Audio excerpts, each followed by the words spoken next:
Hello, everybody, and welcome to Fancy Football, and welcome back to Europe's Top 5 on a Monday. And this is Omo or rather, you can call me Philip. And with me on the show this afternoon, this blazing hot Yes, afternoon, sir. is Nonzo Arinzechi. Nonzo, good afternoon. How are you?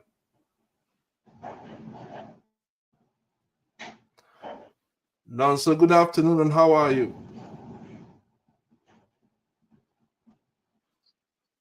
Can you Good hear me, afternoon, Nonzo? Fanzy. Always a pleasure to be part of the show. A pleasure to be here. I can hear you. Can you hear me, sir? Go ahead, please.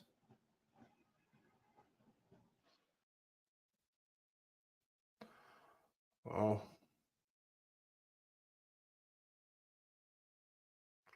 hello, Nonzo Arinzechi. Can you hear us? I can hear you. Can you hear me? I can hear you. I can hear you. Go ahead.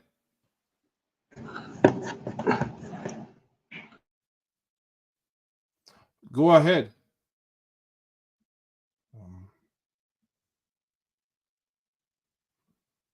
Oh, Can twice on seems Sunday. to. Okay. Um. Also, the Premier League, it seems, is going down to the wire, and you have just the remaining matches remaining. City will play on Tuesday, Tottenham Hotspur, and Arsenal will play Everton on Saturday, and City will end on Sunday. Sorry, Arsenal will play Everton on Sunday, and City will play West Ham on Sunday. But the main title Everton. decider, yes, the Yeah. main title decider will be on Tuesday, and I said so, and this is the reason why I said so last time. But you countered me saying that it is Fulham versus City that is the title decider or the potential banana peel, and I told you that is not the potential banana peel. This is the potential banana peel. Though Spurs might open themselves up to see if they could spoil the party for us now. But I just think that with a lot of pressure on Posto Akukoglu, I think something might really happen in this match. But City are who they are. They always blow hot when it matters most, and I just think that they'll be too good for Tottenham Hotspur on Tuesday. Probably something might happen. Probably something might not happen. So, what's your take about this weekend's match, and also the match that will happen on Tuesday between Manchester City traveling to the Tottenham Hotspur Stadium in London?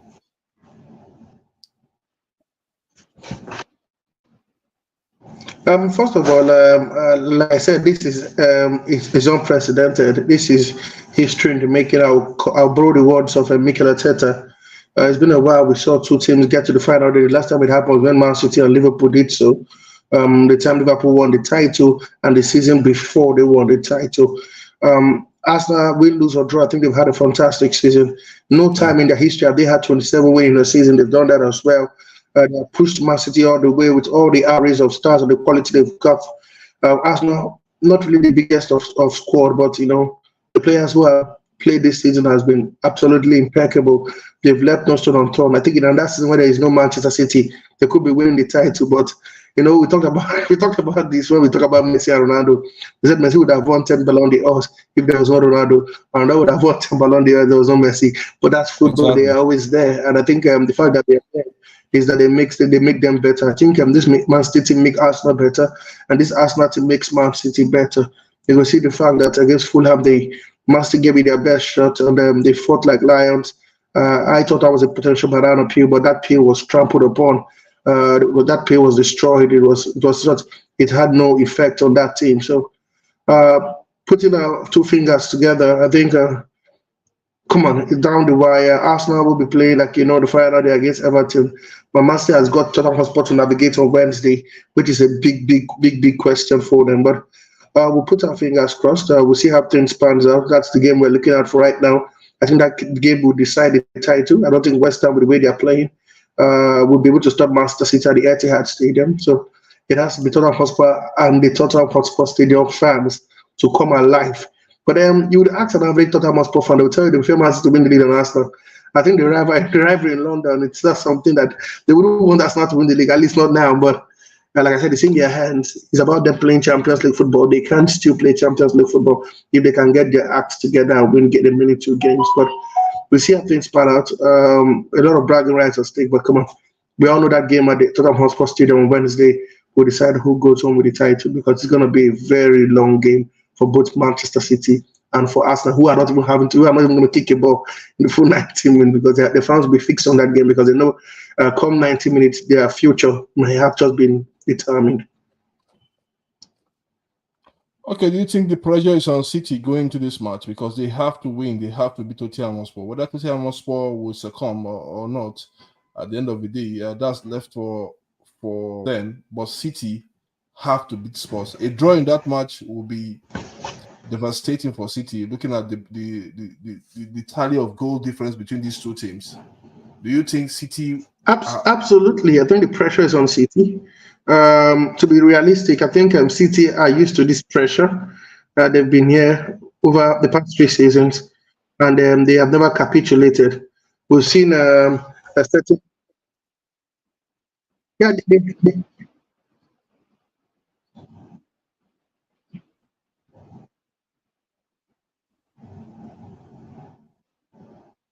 I don't know. So can you there? Are you there? like I said, it's twisting. Oh, have network issues with Nonso. We'll try and get him back quickly. Can you hear me, Nonso?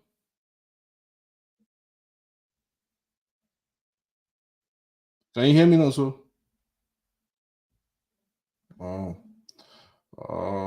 Let's see. We'll try and get him back quickly. Let's see if we could try and get him back on this show. So what a pity, you know. Okay, it's just a pity that we couldn't get the spot. Let's see if we could get the spot Bishop back. Okay, for me, I think if you look at City themselves as a team, yes, they can cope with this pressure. But let's take, for instance, that Manchester City conceded the first goal in that match against Tottenham Hotspur. How will they react? It depends. How will they react? How will they bounce back?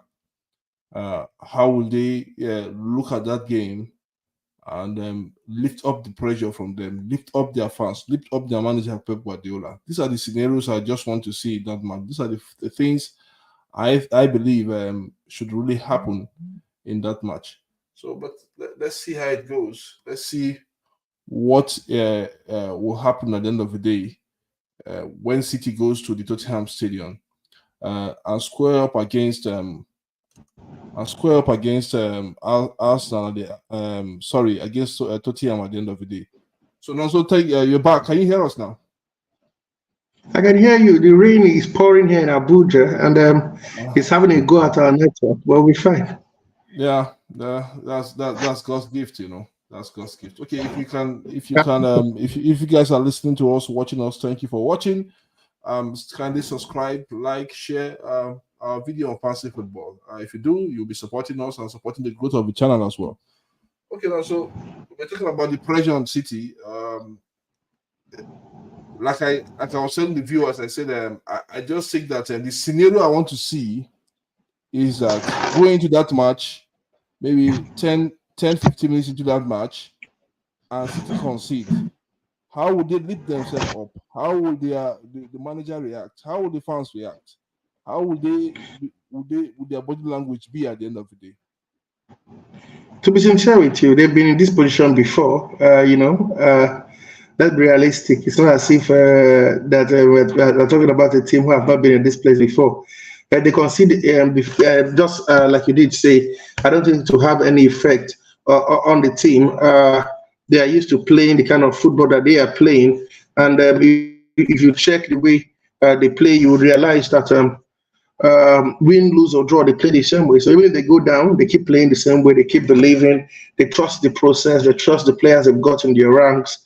And for over 90 out of 100 times, they find a way to come back in those games. So it's about being patient. They know that they'll be under massive pressure. Like I did say, they're the team under pressure ahead of that game against Tottenham Hotspur.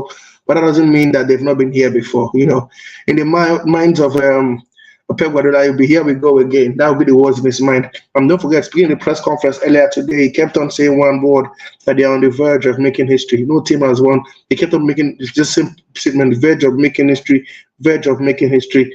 And the players will have it at the back of their mind that they are just 2 games from making history. So, come on, they get to they come in that game, they go into that game and they concede first. It doesn't change their mindset. All they need to do in that game is win the game 2-1, 3-2, just find a way to get over the line, and then get the job done. But you can't bet against Man City, especially at the running at this point in the season.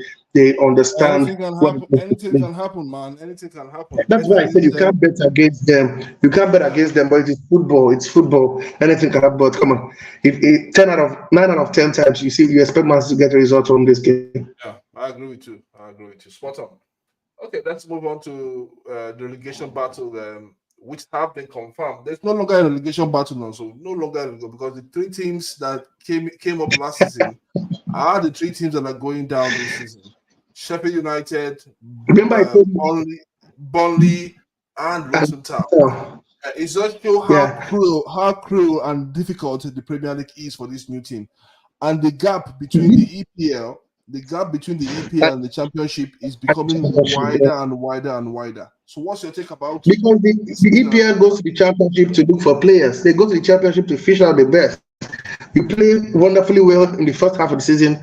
By the time the season is on January transfer, you already played the Premier League.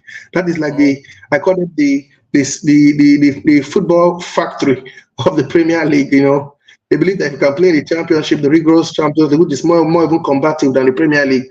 So all they need to do is to add a bit of guile, a bit of finesse, in your game, and then you can play the Premier League because you really understand what it means to play in a combative league. So, like I agree, the curve is getting wider and wider. But don't forget, there are still some quality players in the Championship that are vying to come up via the playoff. We saw Norwich City, there is Leeds United, there is Southampton, and of course, not forgetting West Bromwich Albion. These are teams that have also been part of the Premier League. And Leicester City is returning back. They have some core of the players that won the titles too in that team. So, come on. It's grinding, but some teams have found a way to stay. And that's why he keeps having the same group of players again, vying for the playoffs and also winning the Championship over and over again. But at the end of the day, come on, man, it tells plenty of, like you said, it tells the full story that the Premier League is in a different league, in a league of its own compared to what we see in the Championship.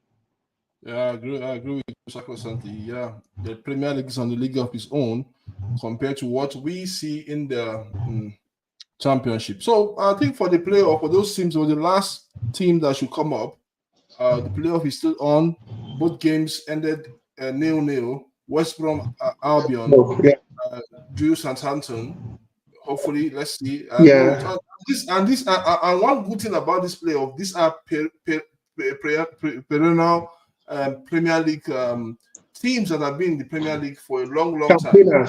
Norwich, yes. Norwich, Leeds United, Southampton, West Brom Albion. So let's see how these matches pan out, and let's see who will be the last team that will join Ipswich Town and Leicester City in the Premier League.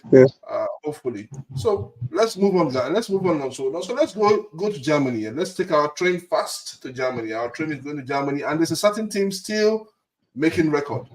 Time after time again. We thought after the Europa League, they would just medal down and see if they could go. But those guys, the train keep on getting hotter and hotter all the time. Last week in the German Bundesliga, it was 5-0. This week was 5-0. Victor Boniface, our own Victor Boniface, was on the score sheet once more again. Patrick Schick on the score sheet. What's his name? The guy that got the last goal against Roma, Stanisic, also on the score sheet. This is a team that is built to score. It's a team that is built to keep on playing and pressing. And what a team they are! What a team they are! And what a team! See, you know what the commentator said yesterday? He said, "For this team, books will be written, films will be made, and what else again? Legends will be born from this team, and legends have been born from this team. Alonso was born from this team. Players like Frimpong were born as legends for this team. Players like Boniface, Patrick Schick, these are legends. And history of this club and of football in Europe will always remember them." Am I lying, Alonso? You can lie. You see, I think for every word you say, there's an ounce of truth in it. I trust the fact that this Bayer Leverkusen team is written in the stars.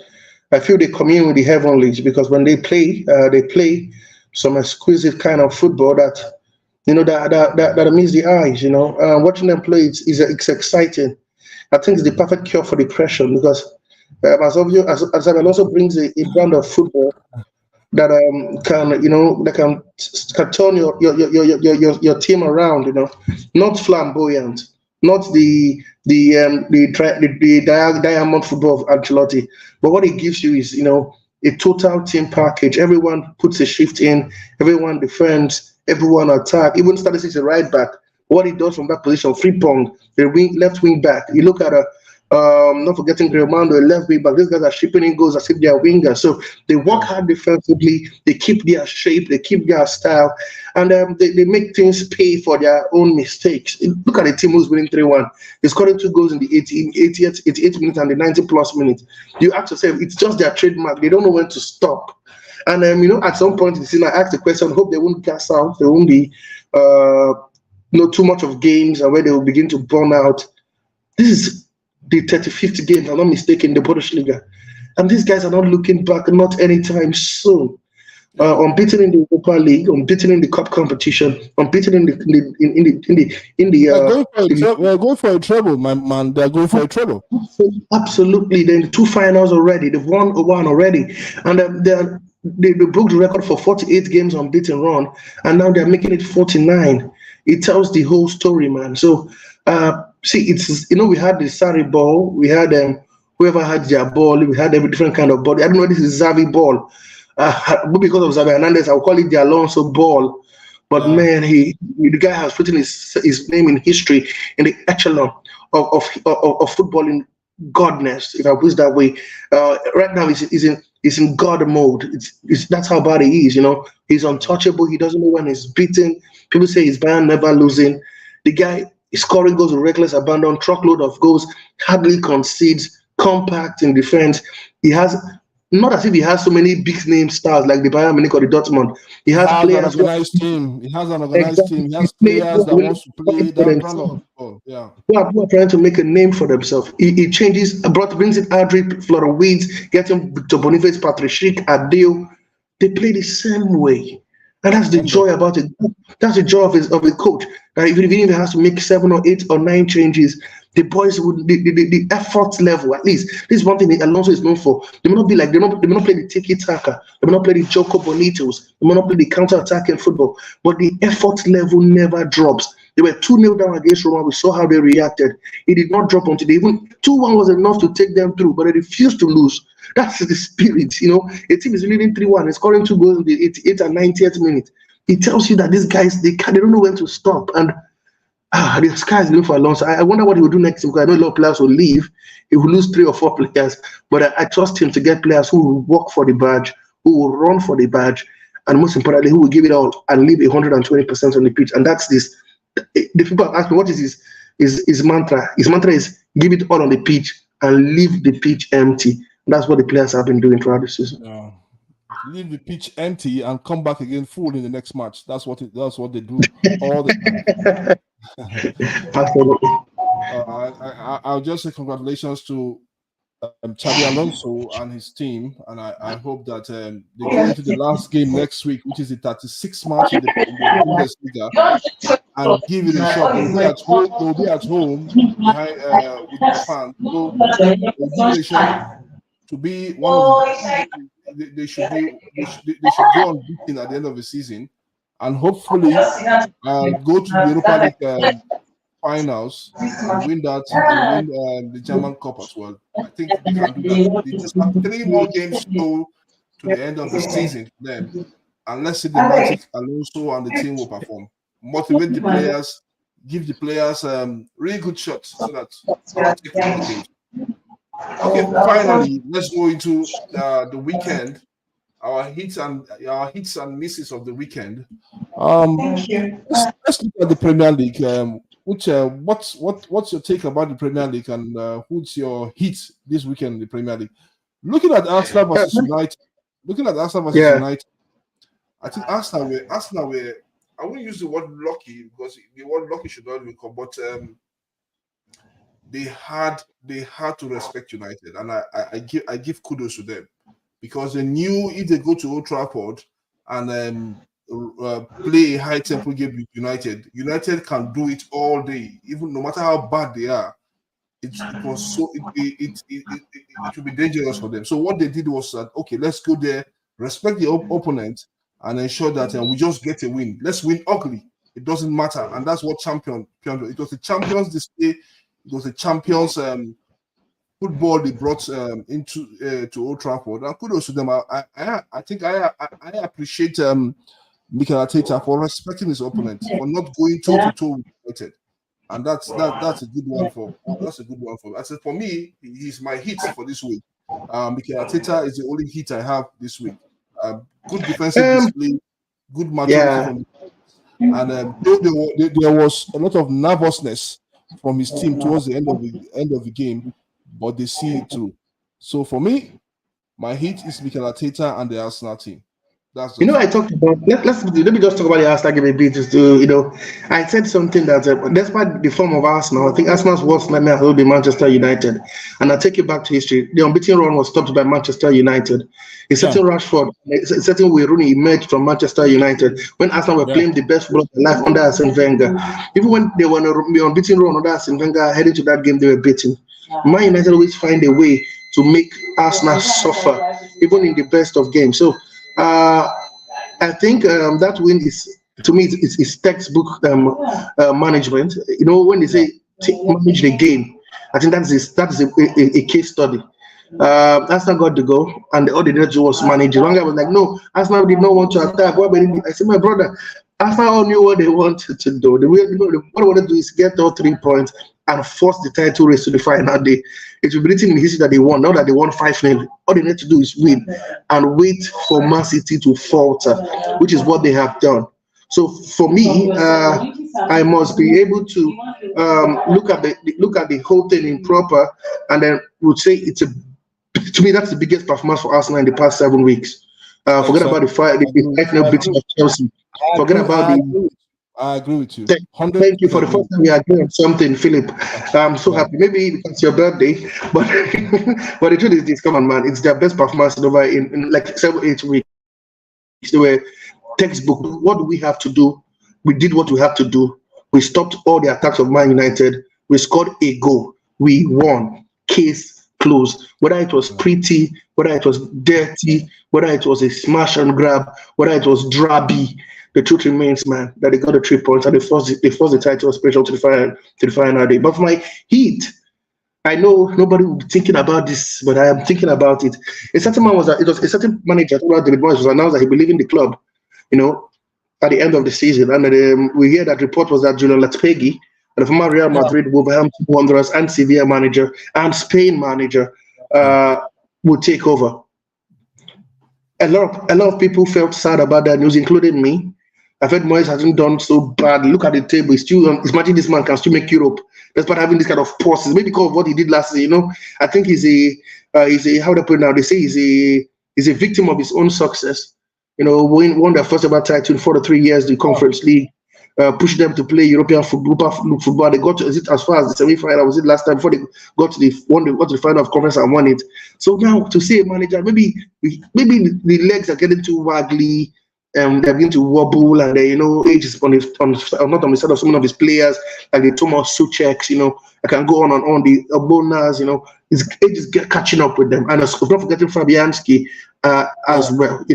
So it tells a lot of story, man. So the one this weekend, the win looks to end his reign at the West Ham Stadium, the London Stadium, with a beautiful win. To me, it tells makes my whole day happy, and the reception he got from the fans at the London Stadium makes my heart jiggle. So he might be leaving, but he's going to be leaving with a win in his final home game of the season, and that gives me lots of joy. So that's one of my big hits. Absolutely. I felt the sack was a bit too hasty, but I'm not the manager of the team. I don't own the club.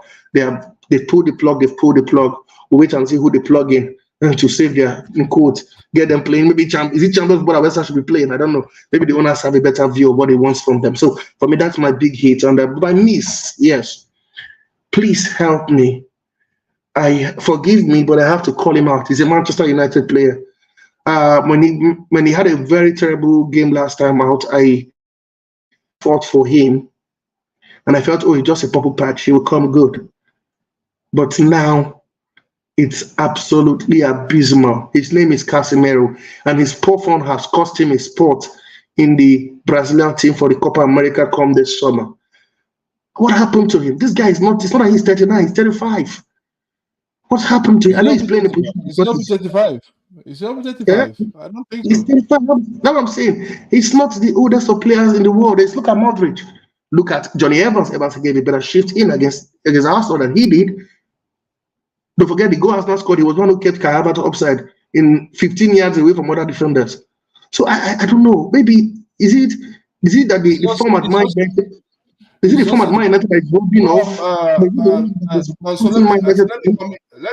let me come in with respect to Casemiro, and I will still defend him, and this is my reason. Take it or leave it. Anybody that is listening to us out there, so take it or leave it. And this is what I think. This is my personal opinion of him. He's been played out of. Casemiro is not a defender. Let's tell ourselves the truth. That is number one. Now the team as a whole. Let's ask ourselves this question. The team as a whole, being a United fan, the team as a whole is not even doing well. I agree with you. I Yes, agree with you. instead of the likes of Gary Neville, the likes of Roy Keane and Wayne Rooney on Sky, the team is not doing well. They're laying the finger on the player that was the best player last season. Something must have happened along the line.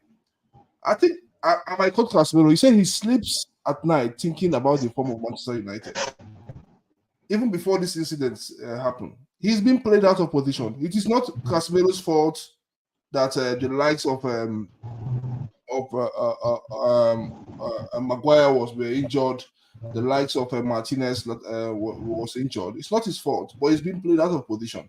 I just think that United as a team as a whole can't just wait to play against Newcastle on Wednesday and against Brighton on Sunday, so that the season will be On Sunday and then end the season. and end the season. Then we'll see what these guys will do. The new guys will do with regards to. I think the club is in shambles from head to toe, and it is not Casemiro's fault and not Ten Hag's fault. That club is in shambles from the moment it was put out of sale.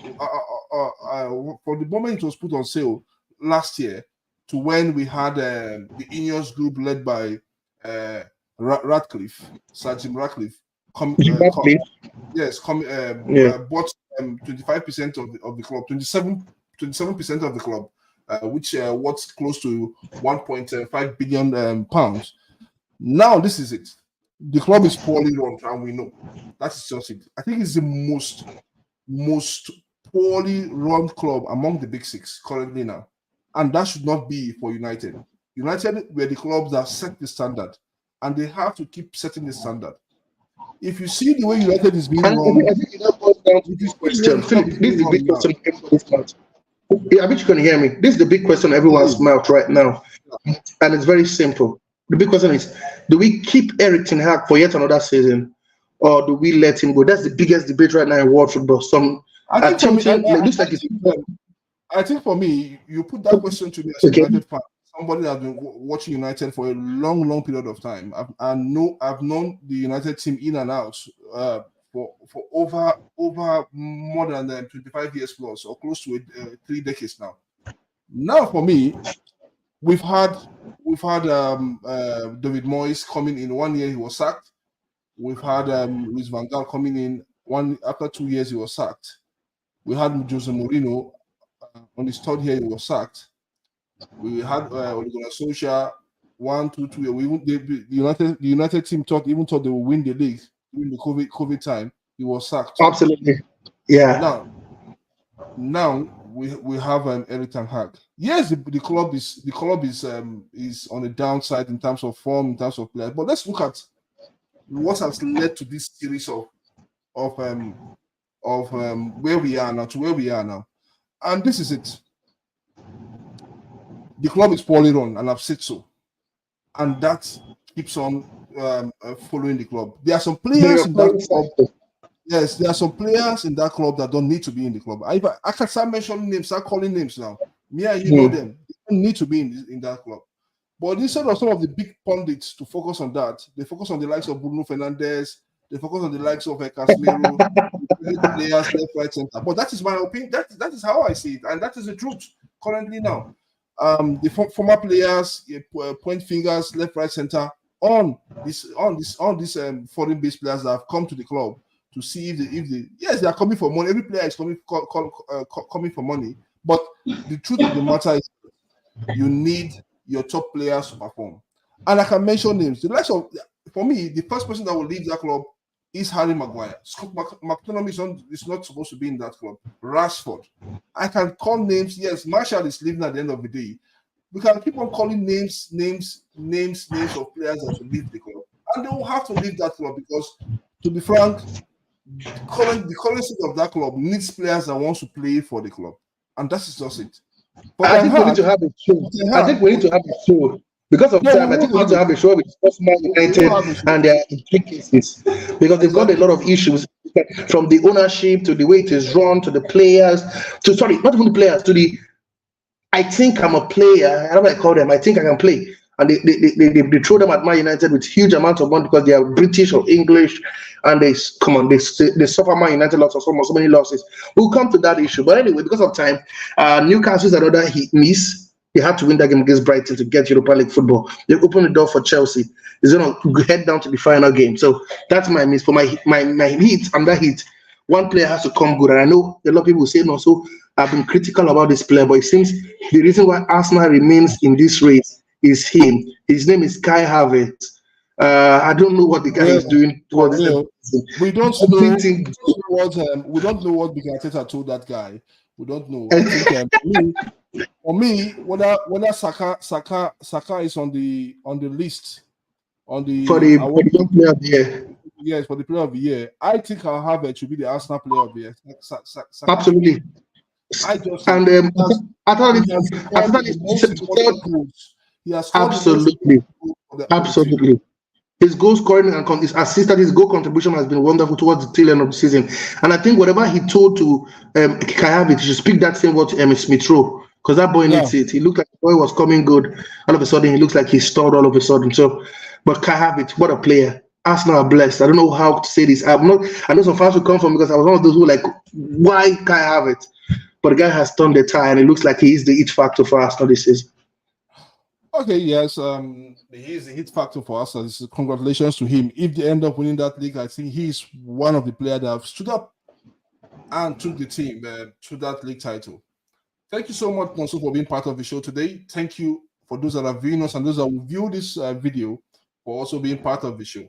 We'll come with an exciting edition of Europe's top 5. Next, I think most of the leagues will be drawing down their curtain from next week. Most of, but I think some still continue after next week. Yes, because we are heading to the Euros.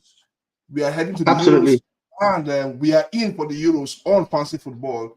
Me, Nonso, and some other guys. Hopefully, we are in for the Euros, and we will bring you more exciting shows. Starting from this week, we'll look at the group by group preview of the Euros 2024 that we played in Germany this year. So let's take a sneak peek at what we will have. This is what is being displayed for the Euros. This is Group A. We'll look at Group A, Group B, Group C, Group D, and all the groups. Then we'll take the live coverage. We'll look at the live coverage of the most important matches on Fancy Football. Now, so are you with me?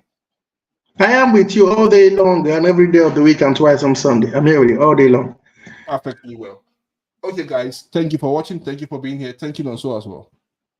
Cheers for everyone who's part of the show. Let's do this same time next time.